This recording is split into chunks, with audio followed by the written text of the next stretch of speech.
Sempre ouvimos falar de grandes massacres e tiroteios em escolas nos Estados Unidos, e grande parte disso se deve pela facilidade de se obter uma arma no país.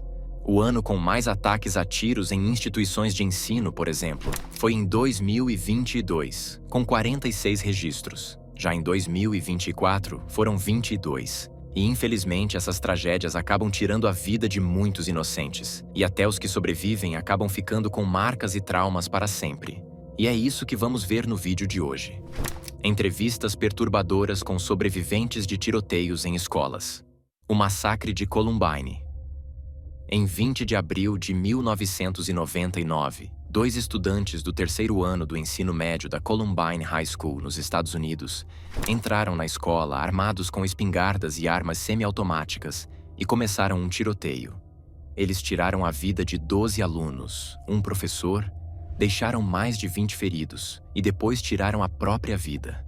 Tudo começou apenas 3 semanas antes da formatura. Por volta das 11h10 da manhã, Eric Harris, de 18 anos, e Dylan Klebold, de 17 anos, chegaram à escola armados e com explosivos caseiros. Eles começaram o ataque no estacionamento, seguiram para dentro do prédio e a maior parte das vítimas foram mortas na biblioteca. O plano inicial dos estudantes era fazer um atentado maior, causando centenas de mortes, mas os explosivos falharam. No final, o tiroteio durou quase 4 horas e por volta do 12h08, os atiradores tiraram a própria vida na biblioteca. Posteriormente, as investigações revelaram que os atiradores sofriam de isolamento social, bullying, problemas psicológicos e tinham influências neonazistas de ódio. E aí, o massacre teria sido motivado principalmente por vingança contra colegas que os intimidavam. Os adolescentes tiveram como alvo principal atletas, estudantes hispânicos e negros. E um dos sobreviventes do massacre foi Lance Kirkland, que foi baleado 5 vezes pelos atiradores, e deu uma entrevista compartilhando seu relato traumático daquele dia. Se liga, nessa parte da entrevista, Lance conta que ele e os amigos estavam na escola e, de repente, ouviram algo que parecia fogos de artifício. Nisso, eles viram um cara com a arma, e de primeira, ele achou que era apenas uma arma de paintball de algum trote de formatura. Porém, logo em seguida, um de seus amigos foi baleado nas costas e caiu nos braços de Lance. Depois, ele começou a sentir muita dor no pé e percebeu que tinha sido baleado o pé esquerdo, na perna direita e no joelho esquerdo. Logo em seguida, um 4º tiro atingiu Lance no peito e ele caiu no chão e apagou. Segundo Lance, ele só lembra de acordar e ver alguém atrás dele. Então ele levantou a mão para pedir ajuda e a pessoa disse: "Claro, eu vou te ajudar." Porém, na verdade, era um dos atiradores, e ele só colocou a espingarda atrás da orelha de Lance e puxou o gatilho. Lance conta que mesmo caído conseguia ouvir o caos ao seu redor. Nisso ele acordou novamente e viu alguém correndo para perto dele. Era um paramédico. Ele simplesmente pegou Lance, correu com ele nos braços e o levou para a ambulância. No final, Lance passou por cerca de 35 cirurgias nos 2 anos seguintes. Um dos seus amigos faleceu e o outro ficou paralisado. Nessa outra parte da entrevista, Lance conta que desde o massacre se ouve tiros, mesmo que distantes, ou algo que pareça um tiro, ele fica nervoso. Nessa última parte, Lance diz que em boa parte dos últimos 20 anos, ele se sentiu mentalmente e fisicamente bem, até 2015. Nessa época, ele investiu em um novo negócio, se sobrecarregou e começou a beber muito. Foi aí que ele começou a terapia e percebeu que tinha que lidar com TEPT, transtorno de estresse pós-traumático. Segundo ele, antigamente, ele pensava que o TPT era sinal de mente fraca e criticava outras pessoas de Columbine que diziam ter isso, principalmente as que nem foram feridas. Mas agora ele percebe que o TEPT pode afetar qualquer pessoa e muitas vezes você nem percebe. No caso de Lance, levou mais de 10 anos para ele perceber os sinais disso. Então, atualmente, ele mergulhou na terapia e aprendeu a lidar com isso, o que o dá esperanças de um futuro melhor. O massacre na Virginia Tech. Em 16 de abril de 2007, Seung-Hui Cho, um estudante de 23 anos, do último ano da Universidade da Virginia Tech, nos Estados Unidos, realizou 2 ataques na universidade. Ele se armou com 2 pistolas semiautomáticas e tirou a vida de 32 pessoas, deixando outras 17 feridas. Esse Foi considerado o ataque mais mortífero a uma universidade na história dos Estados Unidos e um dos mais mortíferos assassinatos em massa no país. O primeiro ataque começou por volta das 7h15 da manhã, quando Cho saiu do seu dormitório e foi até um outro dormitório da universidade, o West Ambler Johnston Hall. Lá, ele tirou a vida de 2 pessoas: Emily Hilscher, uma estudante de 19 anos, e Ryan Clark, um residente assistente de 22 anos que aparentemente tentou ajudar. Após os disparos no dormitório, Cho conseguiu fugir. Voltou para seu dormitório e trocou suas roupas ensanguentadas. Nisso, ele também enviou um pacote ao departamento de jornalismo da emissora NBC, com fotos, vídeos e um texto de mais de 100 linhas. Nos vídeos, Cho falava diretamente para a câmera sobre coisas como religião e seu ódio à riqueza. Em um dos vídeos, por exemplo, ele disse: "Vocês tiveram 100 bilhões de chances de evitar este dia, mas decidiram derramar o meu sangue. Vocês me encurralaram e só me deixaram uma opção. A decisão foi de vocês. Agora vocês têm sangue em suas mãos e nunca vão conseguir limpá-las." E aí, cerca de 2 horas depois do primeiro ataque, a tragédia continuou. Cho foi até o prédio acadêmico Norris Hall. Armado com as 2 pistolas e uma mochila cheia de munição, trancou as 3 entradas do prédio com correntes e iniciou o tiroteio. Lá, ele tirou a vida de mais 30 pessoas. E após uns 9 minutos de tiroteio, Cho virou a arma contra ele mesmo e tirou a própria vida. Uma das sobreviventes foi Christina Anderson. E em uma entrevista, ela contou o que aconteceu com ela e como foi sobreviver à tragédia na sua sala de aula no Norris Hall. Segundo Christina, ela e os outros alunos estavam na sala de aula e ouviram os primeiros tiros por volta das 9h40 da manhã. Ela disse que, por estar sentada perto da parede, podia ouvir os tiros se aproximando cada vez mais. Nisso, sua professora abriu a porta, olhou para fora e fechou na mesma hora, dizendo para a gente ligar para o 911. Porém, poucos segundos depois, Seung-Hui Cho entrou e, segundo Christina, não havia tempo para pensar se abaixar ou se proteger. Ele só entrou atirando e as pessoas começaram a cair no chão. Christina foi baleada 3 vezes e ficou deitada de costas. E segundo ela, quando ele estava na sala, ela disse que ficava tentando respirar o menos possível para ele não perceber que ela estava viva. Ainda segundo Christina, Cho entrou na sala de aula dela 3 vezes, e nesse tempo, era possível ouvir as pessoas chorando, tossindo e os celulares tocando. E aí, na 3ª vez, Cho tirou a própria vida dentro da sala. Segundo Christina, quando o time da SWAT entrou no local, um dos oficiais ficava dizendo: "Temos muitos pretos aqui." Mas na hora, ela não entendia o que isso significava. Então ele olhou para ela e disse: "Amarelo", mas imediatamente mudou para vermelho. Foi aí que ela percebeu do que ele estava falando e que preto significava morto. Segundo Christina, no final, Cho matou 12 pessoas na sua sala de aula, incluindo a professora. E aí, segundo ela, depois da tragédia, as coisas que ela valorizava mudaram dramaticamente. Ela disse que passou a ser muito mais grata pelas pequenas coisas na vida, porque no final do dia, você está vivo, você tem a oportunidade de estar ali.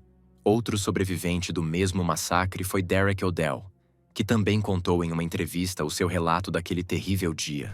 Segundo Derek, ele também estava no Norris Hall, e o atirador entrou na sala dele, atirou na pessoa que estava sentada ao lado dele e no professor. Nisso, Derek entrou embaixo da mesa, e Cho começou a atirar em praticamente todos na sala, onde tinham cerca de 15 a 20 pessoas. Segundo Derek, no começo, parecia o som de martelos batendo em blocos de concreto, como em trabalhos de construção. Mas quando ele entrou na sala e começou a atirar, tudo se tornou mais surreal. Depois Derek disse que viu que tinha mais umas 2 pessoas que não foram baleadas. E aí, com a ajuda delas, ele percebeu que tinha sido atingido e tinha sangue no seu braço. Nisso, eles se levantaram e tentaram bloquear a porta para impedir que Cho voltasse. Enquanto isso, muitos dos seus colegas já estavam mortos ou gravemente feridos. O professor, inclusive, parecia ter sido atingido na cabeça. Ainda, segundo Derek, em outra parte da entrevista, ele disse que, no momento, não haviam gritos. Era um silêncio estranho, quase calmo, como algo surreal, algo impossível de imaginar. O tiroteio na escola de Uvalde. No dia 24 de maio de 2022, um ex-aluno chamado Salvador Ramos, de 18 anos, entrou na Robb Elementary School, em Uvalde, nos Estados Unidos, e começou um massacre. Ele atirou fatalmente em 19 alunos, 2 professores e feriu outras 17 pessoas. A ação começou ainda na casa do atirador, onde ele atirou e feriu gravemente a sua avó, mas ela sobreviveu e conseguiu pedir ajuda.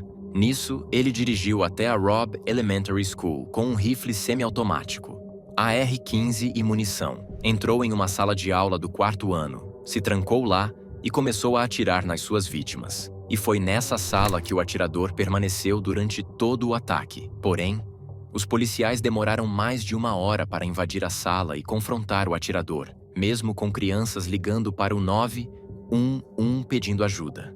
Até que depois de mais ou menos 1 hora e 14 minutos, alguns membros da unidade tática da Patrulha de Fronteira dos Estados Unidos finalmente entraram na sala e atiraram em Salvador. Esse garotinho de 9 anos, por exemplo, sobreviveu ao terrível ataque e contou como foi. Na entrevista, o garoto disse que o atirador atirou na porta da sala ao lado e depois abriu a porta do meio e entrou na sala deles. Nisso, o atirador disse: "É hora de morrer." E começou a atirar. Segundo o menino, quando Salvador atirou, foi muito alto e até machucou o ouvido dele. E aí, quando ele viu as balas no chão, percebeu que era real. Nisso, ele falou para o seu amigo se esconder debaixo de alguma coisa para o atirador não encontrar eles. Nisso, eles ouviram alguém dizendo: "Peça ajuda se precisar." Então, uma criança levantou e disse: "Ajuda!" Nisso, o atirador ouviu e atirou nela. Depois, os policiais finalmente invadiram a sala de aula e começou um tiroteio até que Salvador foi morto. Segundo o menino, em um momento do tiroteio, eles abriram a cortina, viram a polícia e saiu com seu amigo. Tiroteio na escola de Parkland. No dia 14 de fevereiro de 2018, Nicholas Cruz, de 19 anos, entrou armado na Marjory Stoneman Douglas High School, em Parkland, na Flórida, e começou um tiroteio. A tragédia resultou na morte de 17 pessoas, entre elas 14 estudantes e 3 funcionários da escola, e deixou outras 17 feridas. Nicholas era um ex-aluno da escola que havia sido expulso por problemas disciplinares. Tudo começou por volta das 14 horas, quando ele foi deixado na escola por um motorista do Uber. Então ele entrou no local armado com um rifle semiautomático, AR-15, que adquiriu legalmente, e várias munições que estavam dentro de uma mochila. Nisso, ele ativou o alarme de incêndio para forçar as pessoas a saírem das salas de aula e aumentar o número das suas possíveis vítimas. Foi aí que ele começou a atirar contra alunos e funcionários, tanto nos corredores quanto dentro das salas de aula. Em seguida, ele apenas abandonou o rifle no 3º andar da escola e fugiu, se misturando com os estudantes que tentavam escapar do ataque. No final, Nicholas Cruz foi preso cerca de 1 hora depois em uma área próxima à escola. Logo após sua prisão, ele confessou o ataque e em 2022 foi condenado à prisão perpétua sem possibilidade de liberdade condicional. Uma das sobreviventes do ataque foi Alaya Eastmond, e ela contou seu relato de como foi aquele dia em uma entrevista ao programa Megyn Kelly Today. Olha como foi. A Alaya disse que ela estava na sala de aula e eles ouviram os primeiros tiros por volta das 14h15, mas não sabiam o que era. Mas mesmo assim, todos se esconderam. Ela também disse que estava em um canto da sala que ser visto pela janela da porta. E aí, tudo aconteceu muito rápido. Em questão de segundos, Nicholas já entrou na sala e começou a atirar. Ela também disse que, inicialmente, alguns alunos pensaram que era algum tipo de treinamento, então não levaram tão a sério. Já a Alaya pensou que era alguma brincadeira porque era dia dos namorados. Então achou que era uma arma de paintball, porque viu vermelho no chão. Mas na verdade, era sangue. E ela percebeu que não era uma brincadeira. Ela também disse que o som dos tiros eram apenas estalos altos, mas que ela podia sentir o vento das balas passando pelo seu rosto. Então, na hora, ela só pensou que o atirador estava entrando, então precisava fingir que estava morta. Nisso, um colega de classe caiu baleado e ela o colocou em cima dela porque ele já estava morto. E segundo a Alaya, 2 estudantes da sua sala faleceram naquele dia, mas 6 foram baleados. Um outro sobrevivente chamado Dylan Kramer também contou seu relato sobre aquele dia. Segundo Dylan, ele estava na última aula do dia e, faltando cerca de 20 minutos para terminar, ele ouviu os primeiros disparos. Sua turma entrou em pânico. A maioria dos alunos correu para um lado, longe da porta, e ele e outros alunos corremos para o outro canto, que ficava visível da porta. Então, eles moveram um armário para se proteger e se amontoaram atrás dele. Nisso, Dylan conta que olhou por trás do armário, viu o atirador, ele fez contato visual com ele, olhou na sua direção e começou a atirar contra a sala. Dylan conta que ouviu as janelas se quebrando e o som era extremamente alto, o som mais alto que já tinha ouvido na vida. Nisso, ele olhou para o lado e viu um dos seus amigos morto, e uma outra garota que conhecia também estava morta. E aí, segundo Dylan, ele ligou para a polícia, mandou mensagens para os seus pais, e depois de uns 12 minutos no telefone com a polícia, ele ouviu os policiais no corredor. Nisso, eles entraram na sala, levaram primeiro todos os feridos e depois disseram que eles podiam sair. Segundo Dylan, eles apenas disseram: corram, corram o mais rápido que puderem, corram por suas vidas. E Dylan correu e felizmente conseguiu sobreviver. Mas segundo ele, no corredor, ele viu 2 corpos. Passou por cima de vidros quebrados. Havia sangue e balas no chão. E o cheiro que ele sentiu nunca vai sair da sua boca ou nariz.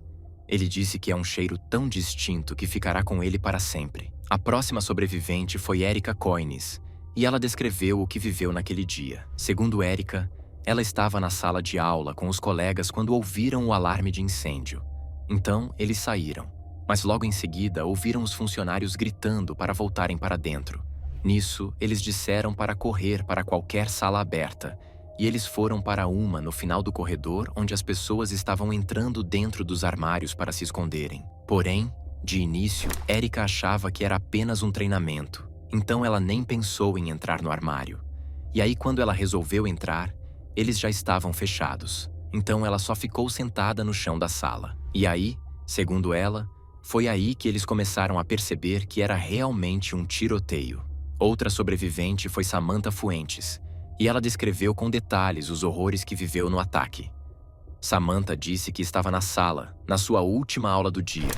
Faltavam uns 10 ou 20 minutos para o sinal. Ela estava só rolando o feed do Instagram, e de repente ouviu 3 tiros no corredor. Ela disse que alguém perguntou se era um treinamento, mas na sua cabeça ficou claro que não, que eram tiros de verdade. Nisso, as pessoas começaram a correr para todos os lados e construir barricadas com livros e móveis. Aos poucos, os tiros foram ficando cada vez mais próximos até que o atirador entrou na sala e ela caiu no chão e começou a rastejar para o outro lado da sala. Segundo Samantha, a sala começou a encher de fumaça, com um cheiro parecido com o de fogos de artifício, e o atirador continuava disparando sem parar. E aí, em um certo momento, os tiros pararam. Ela olhou para cima e viu o atirador. Ele estava usando uma camisa branca e um colete de artilharia. Parecia estar com o braço quebrado, pois usava uma tala e também usava óculos. Ele estava de pé na janela. Não disse nada. Apenas olhou para dentro da sala.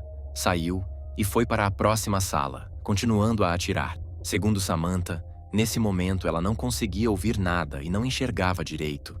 Era como se tudo estivesse branco, com a sua visão apagando. E aí, quando sua visão e audição começou a voltar, ela olhou para o canto e viu seu amigo Nick no chão. Ele foi atingido fatalmente e morreu na hora. Do lado dele estava outra colega chamada Helena. Ela foi baleada no peito e também morreu na hora. Ela estava caída para frente, encostada na parede.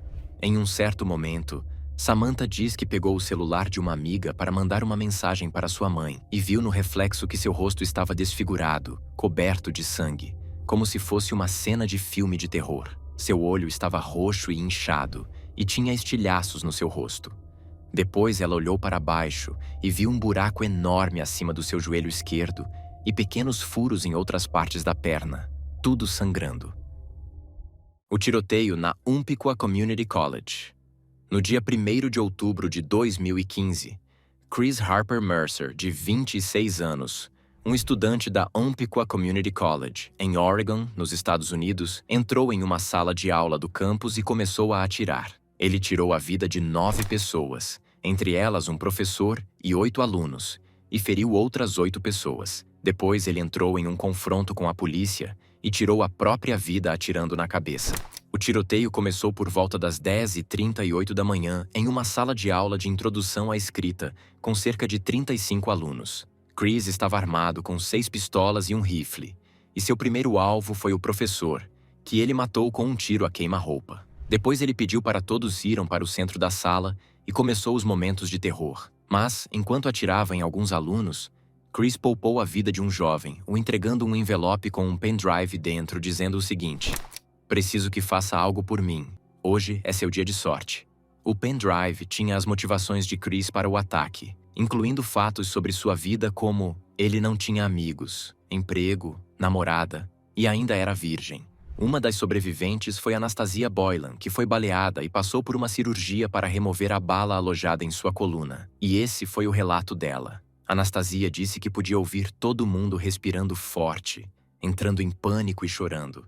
E ele pediu para todos irem para o centro da sala de aula. Então eles meio que rastejaram como no exército. Anastasia disse que Chris soava descontrolado e disse que estava esperando para fazer isso por muito tempo.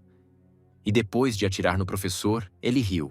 Anastasia conta que Chris pediu para que suas vítimas dissessem sua religião. E aí, o primeiro garoto que ele fez essa pergunta respondeu que era cristão. Então Chris nem hesitou. Disse que ele sentiria dor por apenas alguns segundos e estaria com Deus em breve, então atirou nele. Segundo Anastasia, ela acha que Chris atirou nos cristãos porque ele achava que a terra era má e não queria que sofrêssemos aqui.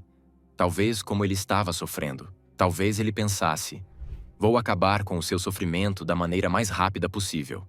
Anastasia também disse que quando foi baleada, achou que nunca mais fosse sair de lá.